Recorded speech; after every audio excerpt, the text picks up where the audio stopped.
کیا واقعی پاکستان کے خلاف ایک منظم پروپیگنڈا مہم چل رہی ہے؟ اور آخر کیوں دنیا میں پاکستان کو بدنام کرنے کی کوشش کی جا رہی ہے؟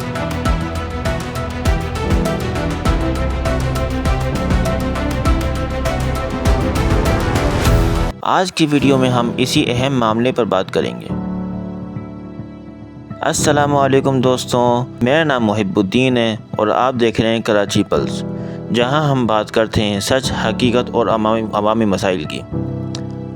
دوستوں، آج ایک بہت اہم خبر سامنے آئی ہے۔ پاکستان کے وزیر اطلاعات عطا نے کہا ہے کہ پاکستان کے خلاف بیرون ملک سے ایک منظم منفی پروپیگنڈا مہم چلائی جا رہی ہے۔ ان کے مطابق کچھ عناصر پاکستان کے خطے میں امن کے کردار کو خراب دکھانا چاہتے ہیں۔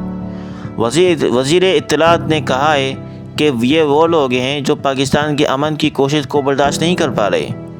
یہ بیان اس وقت سامنے آیا جب ایک غیر ملکی میڈیا رپورٹ میں دعویٰ کیا گیا کہ ایران کی جنگی طیارے پاکستان کے نور خان ایئر بیس پر موجود تھے، لیکن پاکستان کے دفتر خارجہ نے اس خبر کو مکمل طور پر غلط قرار دیا۔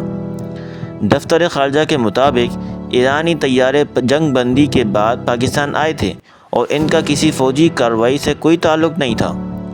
دوستوں، آج کل سوشل میڈیا پر خبریں بہت تیزی سے پھیلتی ہیں۔ کبھی کبھی ایسی معلومات بھی وائرل ہو جاتی ہے جن کا حقیقت سے کوئی تعلق نہیں ہوتا۔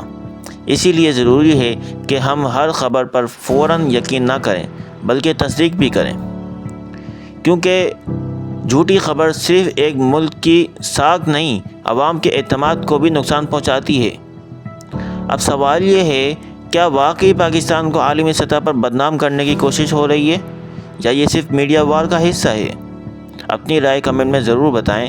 ویڈیو پسند آئے تو لائک، شیئر، چینل کو سبسکرائب کرنا مت بھولیں۔ اللہ حافظ۔